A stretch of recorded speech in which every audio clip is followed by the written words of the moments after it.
السلام عليكم. مرحبا بكم على قناة ماريا كرياتيف.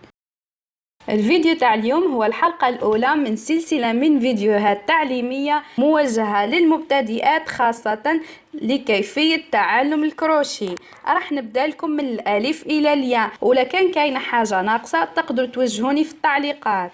فقط نطلب منكم دعوة خير، ما تنساوش جمل الفيديو باه يوصل لجميع المهتمات، وبالنسبة للمشاهدات الجدد المتابعة للقناة باه توصلك جميع الفيديوهات السلسلة تاع تعليم الكروشيه. نبداو حبيباتي على بركة الله. في السلسلة هذه راح نشوفوا مع بعض كيفاه انواع الغرزات كاملة تاع الكروشيه، ومن بعد نبداو مع بعض واحدة واحدة كيفاه نطبقوا الغرزات هذه نخدموا بها موتيفات ولا اشياء اخرى مقترحة. على خاطر الكروشيه نقدروا نخدموا به حوايج بزاف، نقدروا نخدموا به لي بوندو، نقدروا نخدموا به لي بياس للقنادر، نقدروا نخدموا به الوردات تاني للتزيين، نقدروا نخدموا لي بوني، كاين حوايج بزاف، حتى تريكو نقدروا نديروا كلش به لي نابخون. المهم كاين حوايج بزاف نقدروا نديروهم بالكروشيه، ان شاء الله نطبقوهم في الايام القادمه. كيما تعرفوا الانواع تاع الخيوط كان بزاف، كاين البرسم، كاين الكوطون، وكاين لالان اللي نقدروا نخدموا به. هادو من الانواع، وكاين انواع اخرى نقدروا ننسجوا بهم في الكروشيه. والانواع تاع الخيوط تتقاس بالمليمتر حسب العرض تاع الخيط، كاين الخشين وكاين الرقيق، وهذه مهمه في الكروشيه. فمثلا الخيط رقيق راح تجي نفده رقيقه ومطبوقه ونخدموا به حوايج صغيره، مثلا لي نابخون تاع البرسم.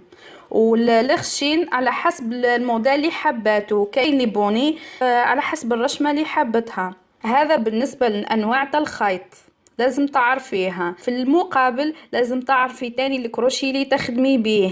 مثلا النوع تاع الخيط الرقيق اللي هو البرسم راح يحتاج كروشيه رقيق. كيفاه تعرفيه؟ كان في النص تاع الكروشيه كيما راكم تشوفوا حجم الخيط اللي يقدر يخدمه الكروشيه. مثلا هذا 3 مليمتر، لازم يكون العرض تاع الخيط 3 مليمتر. اقل يخدم بصح حيكون صعيب، اكتر راح يخدم بصح راح يكون صعيب، يعني ما تخدميش بخفة. وكي تشري الخيط راح تلقاي العرض تاعو بالمليمتر، لازم نفس العرض تشري به الكروشيه تاعك. انا نخدم بزاف تاع الكوطون والبرسم، ما عنديش تسمى بزاف تاع لالان، عندي غير هذا المتوفر راح نخدم بكم به اليوم.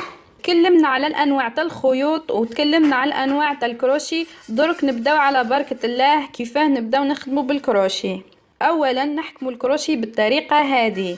هذه الطريقة اللي نحكموا بها الكروشيه. تحكمي شغل تحكمي ستيلو ولا قلم رصاص باليد اليمنى، والخيط يكون في اليد اليسرى بالطريقة هذه.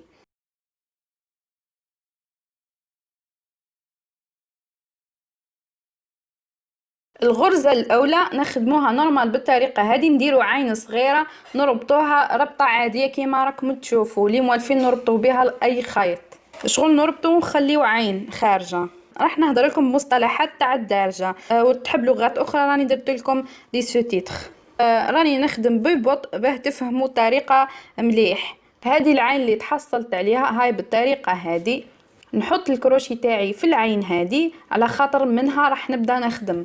الغرزه الاولى راح ندير لكم كيفاه ديروا سلسله بالكروشي. تحطوا الكروشي في العين بالطريقه هذه وتشبحوا شويه العين.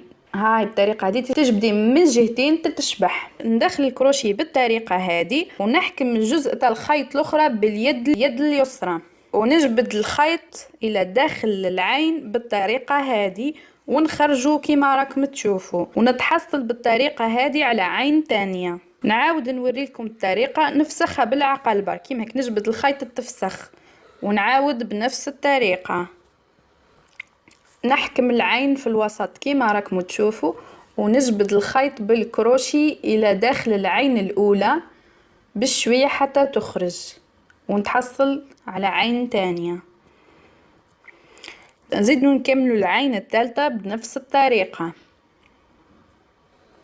تبعوا معايا بشويه راح تعرفوا، وماذا بكم كون تجربوا ديريكت في الخيط والكروشي معايا تقدروا تفهموها وتطبقوها بسهوله. نتحصل على العين الثالثه ونزيد عين اخرى. علاه بديت لكم بالسلسله؟ على خاطر جميع الباترونات تبدأ بالسلسلة هذه. لازم تتعلمي السلسلة هي الأولى باه تقدري تنسجي بالكروشي الأشغال الكل اللي حبتهم كلهم يبدأوا من السلسلة. لازم تتعلمي هذه الأولى.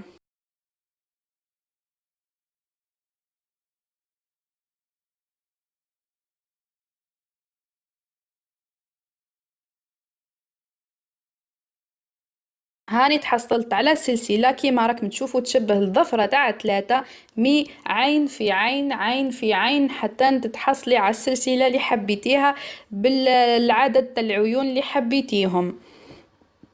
هاي ليك النتيجة تاع السلسلة. لازم تتعلموها باه نقدروا ننتقلوا للمراحل الأخرى. ولا كان غلطتي في السلسلة ولا النسيج اللي نسجتيه بسهولة تجبدي الخيط بالطريقة هذه. ما أسهلها كي تعودي راح تفسخي سهلة خلا تجبدي الخيط هي تفسخ بسهولة. بس الخدمة كي طلعيها يحتاج لك وقت. ونصيحة ما تيأسوش مع الوقت راح تكون يدكم خفيفة وليه تكملوا الشغل اللي حابينه. تعلمنا انواع الخيوط وانواع الكروشي وتعلمنا كيف نديروا العين الاولى وكيف نديروا السلسله. هاي ليكم النتيجه. درك نروحوا للمرحله الاخرى كيفاه تبداي تخدمي في السلسله وتبداي تنسجي. نحط الكروشي تاعي في العين الاخيره اللي وصلت لها. نحكم الخيط والسلسله اللي نسجتها بالطريقه هذه. بما انه سلسله عباره عن مجموعه من العيون كيما وريت لكم وحطيت الكروشي تاعي في العين الاخيره ونحط الكروشي تاعي في ما قبل الاخيره كيما راكم تشوفوا ونسحب الخيط لداخل العين ما قبل الاخيره ونخرج منه عين ثانيه. راح يتكونوا عنا 2 عيون بالطريقه هذه. نزيد نسحب الخيط مره اخرى بالطريقه هذه ونجبد عين اخرى ونجبدو داخل العين الثانية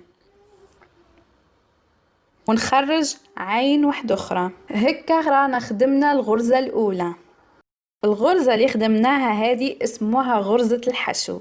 راح نزيدو نديرو غرزة ثانية تاع الحشو باه تفهموا الطريقة مليح وتشوفوا الثانية كيف تتخدم. بنفس الطريقة نحط الكروشي تاعي في العين الموالية كيما راكم تشوفوا. نسحب الخيط إلى داخل العين نكون عين جديدة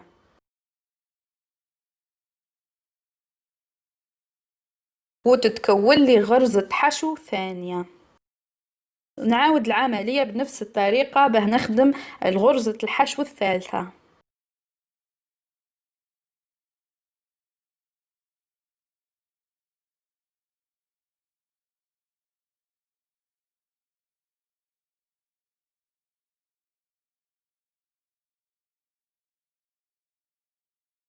بعد زيد نسحب الخيط كيما راكم تشوفوا. هاي خرجت لي الغرزة الثالثة. درك زيد نخدم الرابعة بنفس الطريقة كيما راكم تشوفوا سهلة. كي تعود يدكم خفيفة ليه تكملوها. نخدم بالعقل باه تشوفوا ها درك عندي 4 غرزات واخترت لكم ديغرادي اللون ديغرادي باه تشوفوا الغرزات بوضوح كيما راكم تشوفوا. هذا الخامسة. ها 5 غرز حشو كيما راكم تشوفوا. اسحبوا العين باه ما تروح لكمش كيما راكم تشوفوا. 5 غرز واضحين. هاي الجهة الخلفية تاني نفس الطريقة ما تجيش ما فاسدة لازم تجي مريقلة. لكان ما صلحت لكمش الغرزة تقدروا تفسخوا وتعاودوا حتى تصلح لكم. المهم استمرارية مواصلة العمل باه تنجح لكم. هذه الحلقة تاع اليوم رانا شفنا بها حوايج بزاف. ما عندكم حوايج اخرى ولا حبيتوا نعاود لكم الشرح تقدروا تكتبوا لي في التعليقات الحوايج اللي ما فهمتوهمش. درت لكم اليوم غرزتين وكش ما حابين توضيحات تقدروا تكتبوهم لي في التعليقات نديروها لكم في الفيديوهات القادمة. نتمنى حبيباتي تكون افدتكم بالفيديو تاع اليوم. ما تنساوش تجامل الفيديو باه يوصل للمهتمات وما تنساونيش بالدعاء دعائكم والمشاهدات الجدد إذا حبيتوا توصلكم الفيديوهات الخاصة بتعليم الكروشي وفيديوهات أخرى تخص الموضة والفاشن للنساء، ما عليكم إلا متابعة قناة ماريا كرياتيف. نلتقي في جزء آخر وفيديو آخر من تعليم الكروشي. الفيديو الجاي راح نتعلموا غرزات جديدة. ما تردتوش الحلقة الجاية. أترككم في رعاية الله وحفظه. سلام حبيباتي.